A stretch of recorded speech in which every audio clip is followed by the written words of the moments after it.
A pressão por resultados e a exposição nas redes sociais tem afetado cada vez mais a saúde mental das pessoas. E hoje a S Brasil tem o prazer de receber Sátina Pimenta, psicóloga, que vai falar um pouquinho pra gente sobre esse tema.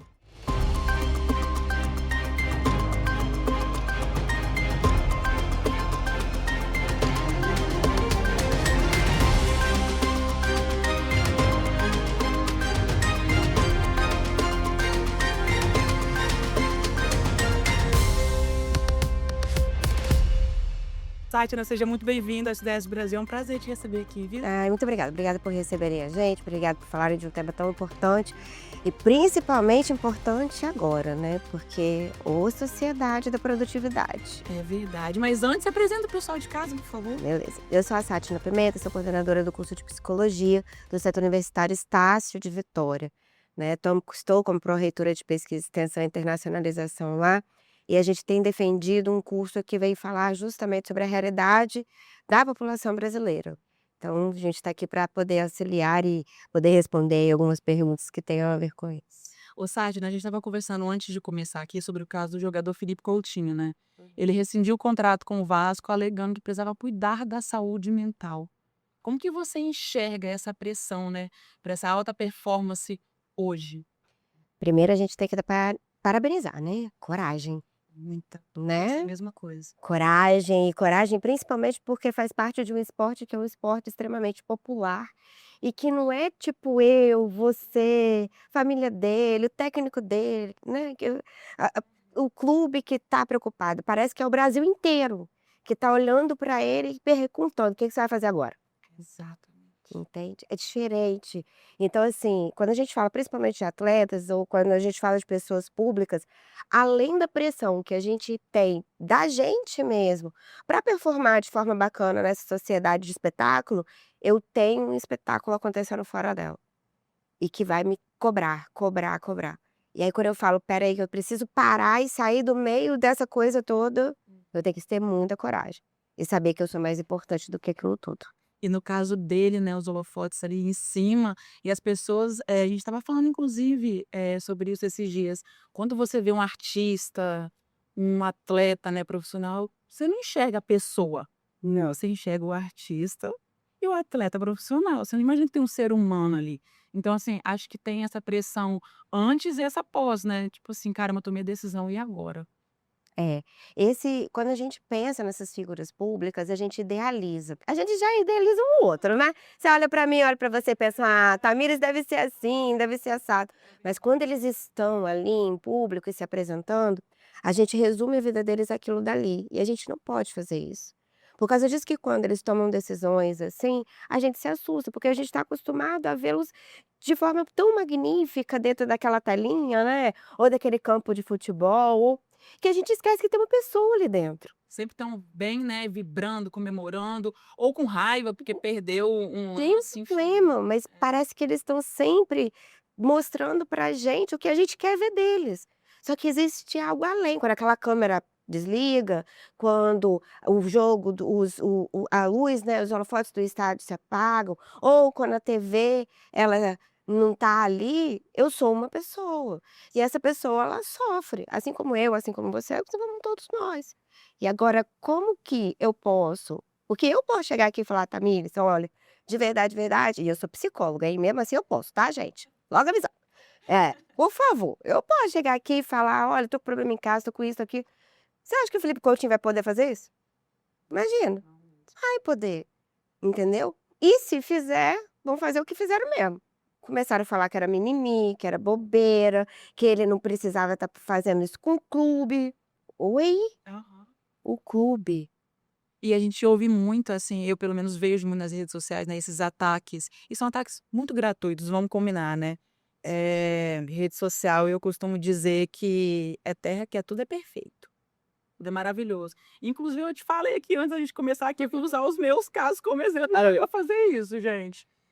Em vários momentos da minha vida, assim, eu tive altos e baixos, né, como todo mundo.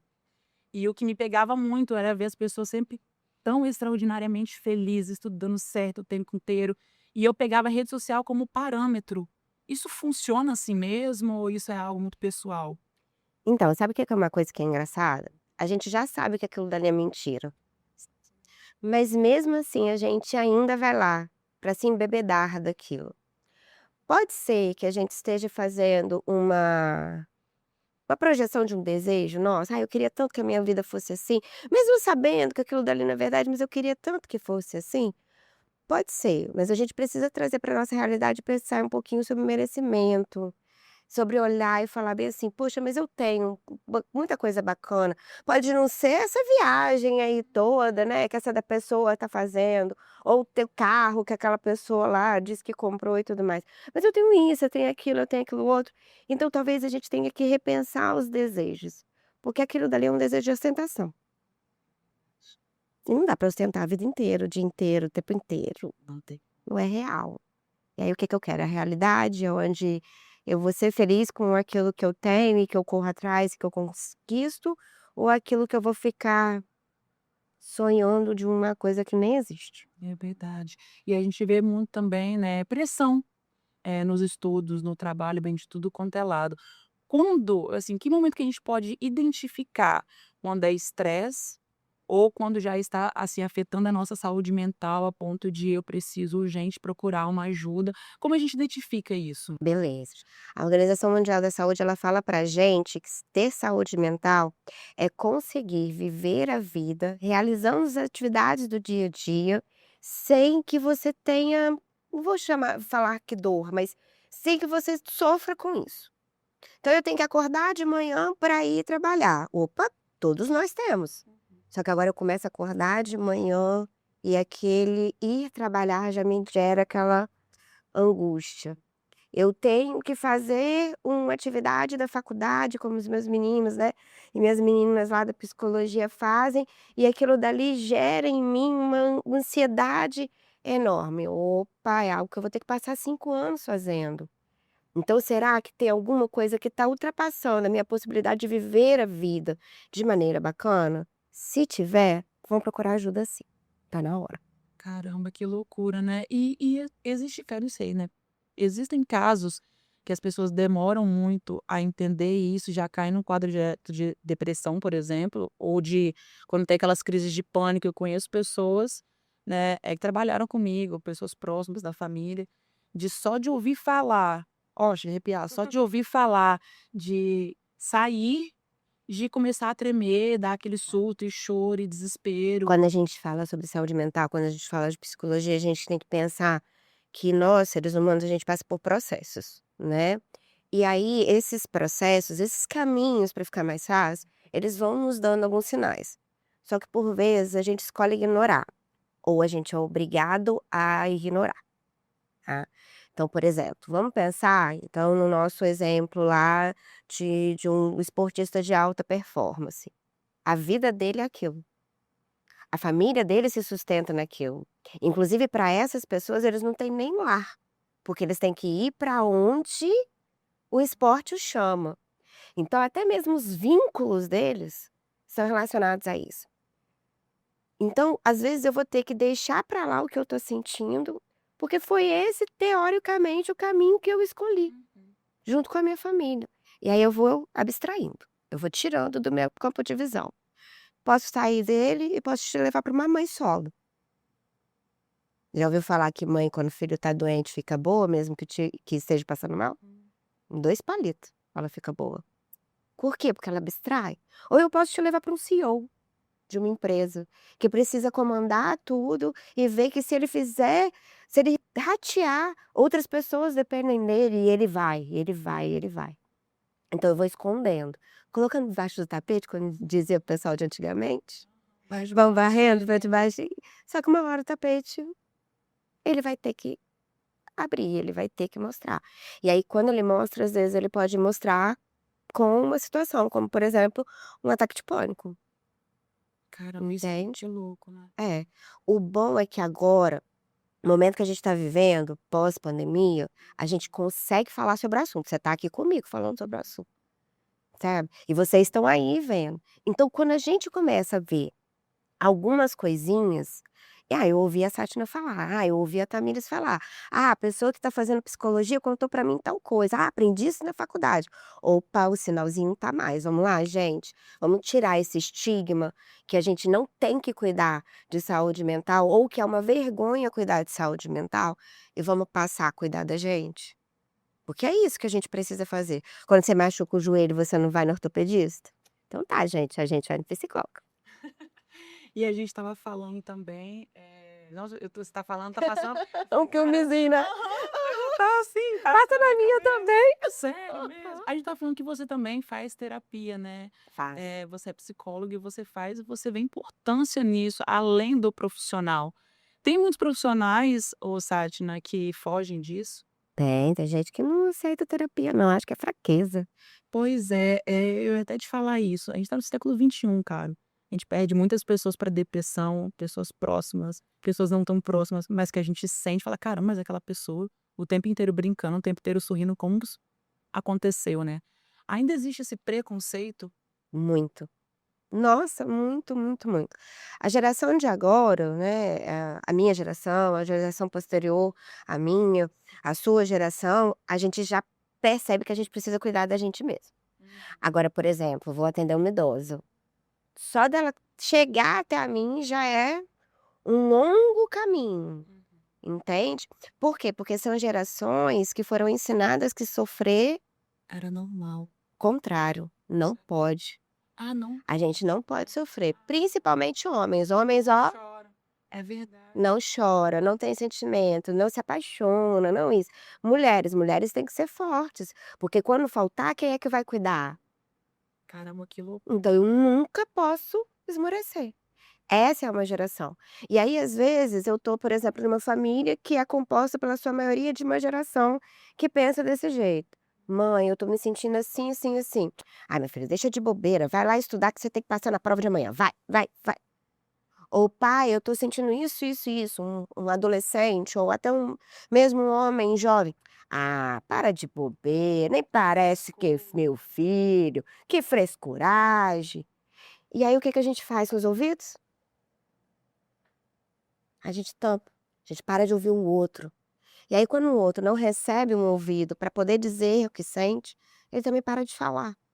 Então não se assuste, chega no momento, ele não tá mais aqui com a gente. Não tem como a gente não comparar com o que acontece com a gente nessas situações. Como eu te falei, muitos altos e baixos, passei por um período muito pesado nos últimos meses.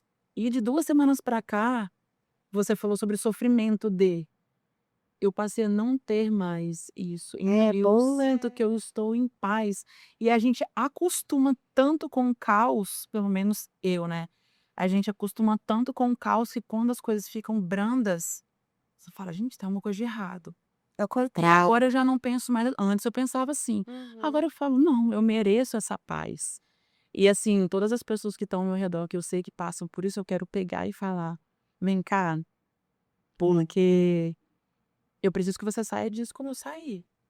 Com o meu caso da minha Aqui é mãe, muito do meu bom, fala pra amigo. eles. Aqui É, aqui esse lugar que aqui eu tô agora é muito é um bom, não lugar que a gente se sente precisa. seguro e é o contrário do que a gente pensava antes. "Não, eu tenho que ser forte. Não, eu tenho que ser forte". Um dia em casa eu parei e falei assim: "Gente, não, eu não tenho que ser forte o tempo inteiro. Eu não tenho que passar perrengue o tempo inteiro para me fazer sentir uma mulher boa no que eu faço. Aí eu posso ter tudo isso tendo paz, tendo calmaria". Então eu fico vendo essas pessoas, eu também entrevisto artistas e tudo mais. Um dia eu peguei um artista para entrevistar e ele foi muito grosseiro comigo, e eu fiquei muito brava. Falei: "Caramba, saí daqui", fui para lá, fiquei horas esperando. Passou, depois tive uma outra oportunidade de entrevistar esse mesmo artista. Tava uma outra pessoa, eu falei: "Caramba, talvez ele só estivesse num dia Naquele momento, muito né. ruim". E depois disso eu nunca mais julguei, porque eu era a pessoa que julgava. "Nossa, mas ser artista tem que estar com os dentes revernos o tempo inteiro". Não, gente.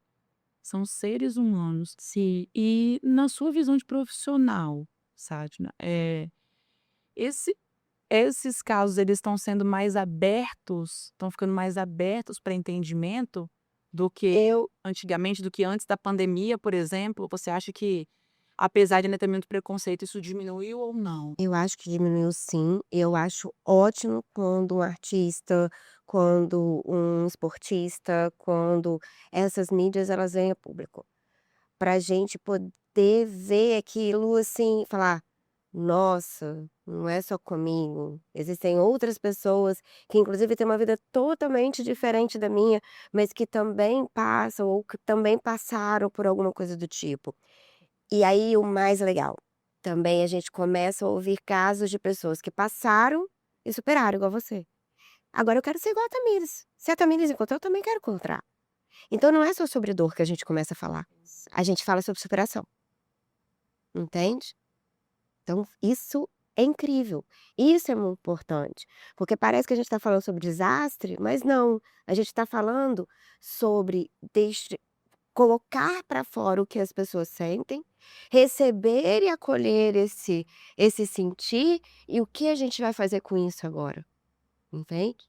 E aí a gente cria novas estratégias, a gente pensa em novos mundos, a gente pega novos exemplos, a gente se alimenta também da superação e não só da dor.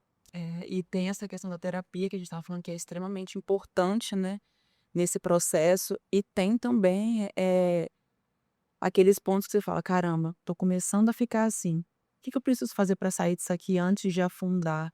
Muitas pessoas, né, elas têm essa visão. Agora eu tenho, por exemplo, mas muitas não têm. O que essas pessoas elas podem fazer, por exemplo, como você disse, elas fecham os olhos às vezes por estar na loucura do trabalho junto com faculdade, por isso muitas pessoas eu também fiquei assim na época de faculdade, estágio, faculdade, coisa para dar conta, vida pessoal, enfim, muitas coisas. Então, qual é o seu conselho para essa nova geração e para as outras gerações também, né, porque as outras também precisam ser cuidadas. Eu vou te falar uma coisa que parece vai ser um pouquinho duro, mas eu vou pontuar. Na verdade, essas pessoas que fecharam os olhos, a gente não consegue fazer muita coisa não, mas a gente pode ser a pessoa que cutuca e fala: "Ô, tá cega, hein". Ou então eu vou dar o conselho para essa outra pessoa, aquela que vai cuidar do outro, aquela que vai enxergar o outro, aquela que vai tentar tirar a venda. Desiste não. Se ama uma pessoa e ela tá sofrendo, fica do lado dela. Não é bobeira, não é mimimi. E quanto mais a gente cutuca, pode ser de coisa boba, tipo: "Ah, vou dar um livro pra Tamires. Ah, vou mandar um memezinho de internet, mas que seja eu vou mandar um videozinho, vou falar tal coisa, vou encontrar com ela para tomar um café". Tô aqui, né, Aham. eu estou aqui. Porque aí, às vezes, é nisso aqui. Às vezes não, a maioria das vezes, é na relação que as vendas caem.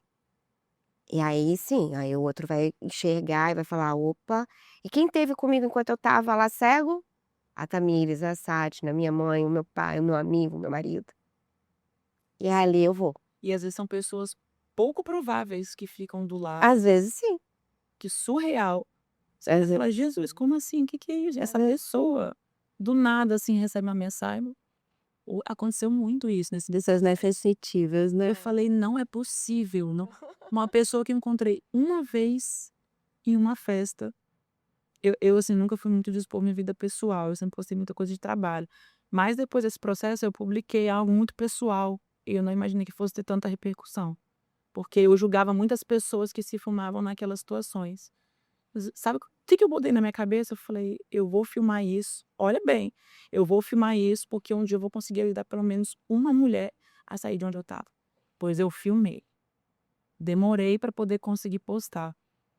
E uma pessoa viu uma vez na vida, passou aquilo tudo, há um tempo atrás ela veio falar comigo, e ela mandou uma mensagem tão, ai, aqueceu tanto a alma, eu falei: "Caramba", e outras mulheres se identificaram com aquilo e vieram falar, eu falei: "Não, essa mulher não é possível".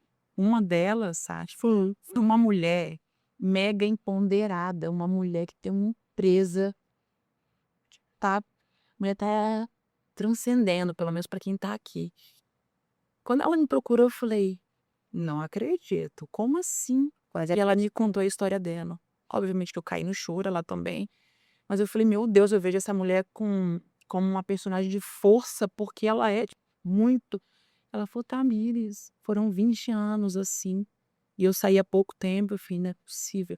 Então é o que a gente estava falando antes, rede social também engana demais, demais. E agora, vamos para o outro lado, né? Pressão no trabalho. A gente vê muito isso em tudo quanto é área, gente. Não é uma área específica, acho que em todas as áreas tem a sua respectiva pressão. Sim. Na sua opinião, como as empresas podem trabalhar isso? Mas trabalhar de verdade. É chegar no Dia da Mulher Fazer e palestra fazer entregando uma. bombom. Isso que eu ia tirar as palavras da minha boca. Hã. Co- Eu tenho Porque, jargão, eu falo: "Gente, pronto, não, falei, tô porque leve". é isso que eu falo, porque não adianta, cara. Você precisa colocar algo em prática que seja real para a realidade de quem está passando por aquilo ali. E os funcionários muitas vezes sofrem em silêncio, às vezes por medo, enfim. Muita gente depende só daquilo ali, tem medo de mudar, enfim, envolve muitas coisas você mais que ninguém sabe, né. Então como as empresas elas podem melhorar? Então, para te falar a verdade, agora em maio, se eu não me engano dia 25 agora, começa a valer uma lei que não é só para melhorar, elas são obrigadas a. Olha, É, que é a regulamentação da NR1 que vai obrigar as empresas a colocarem os riscos psicossociais no planejamento delas de risco. caramba. Então antes elas tinham que regular, por exemplo, o calor daquela fábrica, o elemento químico de tal coisa, agora eles vão ter que trabalhar assédio, eles vão ter que trabalhar sobrecarga de trabalho, eles vão ter que trabalhar diversos riscos psicossociais que já haviam sido falados em outras normas regulamentadoras, mas agora é uma obrigatoriedade legal. Então não é só fazer o Dia da Mulher ou fazer o Setembro Amarelo. É acompanhar realmente o que está acontecendo dentro das empresas. Isso está dando uma reviravolta incrível dentro das organizações, porque antigamente era mais ou menos isso mesmo que eles faziam, tapa-buraco. Só que agora, com o afastamento de milhares e milhões de pessoas por causa de saúde mental do mercado de trabalho, a gente começa a ver, isso é importante para o empresariado, tá? Que não é prevenção, é investimento com prevenção. Por quê? Porque um funcionário meu que adoece de saúde mental, adoece mais 3. Porque até ele sair, eu colocar alguém no lugar dele, ou ele ficar de atestado e eu ter que remanejar a empresa para culpar aquilo que ele faz, eu já botei mais 3 doentes. Caramba, que loucura. É por causa disso. Então não é perda de dinheiro, é investimento preventivo para lucratividade lá na frente. Só que aí a lógica tem que mudar, a cabeça das pessoas tem que mudar em relação a isso. Do funcionário, já estou ficando ruim, já estou ficando mal, está ultrapassando o meu limite, vamos sentar aqui comigo, porque tem alguma coisa errada, vamos distribuir melhor essas coisas. Ah, mas você está sendo fraco. Não, não estou sendo fraco, eu estou prevenindo a mim, estou prevenindo a você uma dor de cabeça que você vai ter lá na frente. Então, se a gente trabalhar junto como equipe, vai dar certo, a gente redistribui isso e repensa. E também na empresa, que não é só uma norma regulamentadora que está tirando dinheiro, mas sim também um investimento que vai trazer lucratividade para ele lá na frente. E sabe qual que é a questão também em relação a empresas, né, eu já passei por outras empresas também, e uma coisa que até hoje é complicado para mim, se você pegar meu celular, por exemplo, todas as pessoas, todas, tirando a minha mãe, são silenciadas, porque eu era acionada 3 horas da manhã, 4 horas da manhã, fim de semana. E eu acho que isso acontece com muitas pessoas. Hoje, se eu recebo uma notificação, por exemplo, num período que eu não estou trabalhando, de uma fonte, eu ainda tremo. É uma coisa Imagino. muito louca isso. E outros colegas passaram por isso, né? Então as empresas, eu acho que elas também têm que pensar nisso. Porque, não, mas eu acionei, é para você ver só quando você entrar. Não, não funciona assim, Não. porque a notificação tá ali. Então, assim, acho que lá, inclusive na minha outra empresa, muitas pessoas ficavam com receio de falar. Eu, em determinado momento, eu surtei mesmo. Eu Eu imagino. Foi uma coisa muito louca. E aí, na época, o responsável por toda a redação, o chefe master, ele falou: "Não aceito sua demissão, calma, o que que tá acontecendo?". Aí eu fui e mandei os prints pra ele. Eu estava recebendo 15, 20 links, 3 horas da manhã. Eu entrava às 5. Então, assim, isso me gerava umas crises de pânico muito loucas, assim, de faltar o ar, de chorar, de querer, sabe? Uhum. E eu acho que as empresas têm que olhar para isso também. Se a pessoa tem uma carga horária, que seja acionada dando essa carga horária. E eu tive que ouvir de uma pessoa, na época do RH, falando que não, mas muita coisa você tem que relevar. Aí eu falei, não, não tenho que relevar.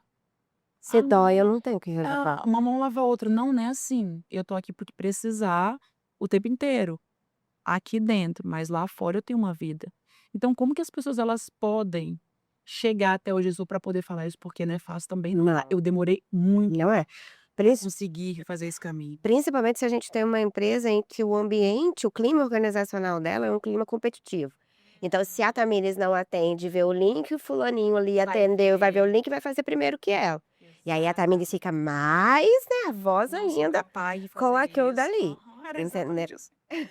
Não sou capaz, não dou conta, não, a outra pessoa fez porque eu sou ruim nisso, e assim vai criando uma Então, e aí a gente precisa entender, todas as empresas elas precisam entender, estudar e conhecer o real clima organizacional de sua empresa, para saber o que realmente está acontecendo ali dentro, como que as pessoas elas estão lidando uma com a outra e com o amor, com a função, com o cargo, que seja, que elas possuem. Quando a gente, então, consegue observar o que realmente está acontecendo e não fingir que tá tudo bem, fazendo festinha e comemoraçõezinhas, aí sim, a gente vai começar a criar investimentos nisso. Ah, então eu preciso que a minha equipe ela tenha um momento de respiro. Como é que eu posso fazer isso? Existem diversas empresas que são especializadas nesse momento. Uhum. Nesse momento de parar, de refletir, ah, mas eu preciso então que a minha empresa ela comece a conhecer um pouco melhor sobre comunicação assertiva, não violenta, tal, porque eles estão muito ríspidos um com o outro, ou não estão sabendo pedir, cobrar, o que seja. Tem empresas também que são especializadas nisso, tem profissionais que são capacitados para poder auxiliar esses sujeitos, mas principalmente é parar de fingir que tá todo mundo bem, porque não tá. Isso serve para empresa, isso serve para família, isso serve para todos os nossos lugares. Vamos ser mais reais, mais verdadeiros com a gente mesmo. Eu falo para você, ó, eu sou professora tem 20 anos, né, só de Estácio eu tenho 12 esse ano, dando aula. Essa semana eu cheguei, semana retrasada, eu cheguei para minha gerente e falei: "Nath, eu não consigo dar essa aula aqui". Aí ela: "Por quê, prof?" Eu falei: "Porque eu estou muito sobrecarregada. Eu vou acabar me prejudicando e prejudicando meus alunos. Vamos colocar outra pessoa?" Claro. "Tudo bem, prof." Ok. Entramos em contato com outra professora, a professora assumiu a disciplina, eu estou bem, a professora está bem, minha gerente está bem e os meus alunos estão bem. Só que se eu não chego para ela e falo isso, o que que vai acontecer nos 6 meses que eu vou estar junto com eles esse semestre? Então vamos ser verdadeiro, por nós, pelo outro, pela nossa vida, porque senão a gente não vai conseguir fazer.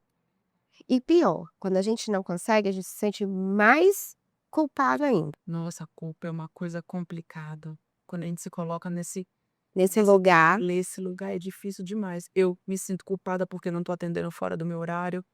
Eu me sinto culpada por não dar conta daquele monte de coisa que eu tenho que fazer numa carga horária que não é tão longa.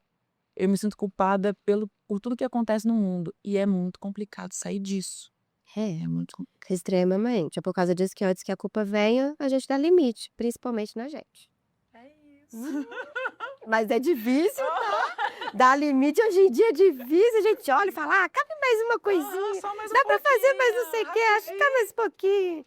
Mas não é assim não, vamos lá, vamos colocar os limites na gente, principalmente o limite de amor próprio, sabendo que se a gente não estiver aqui, nada disso vai adiantar de nada.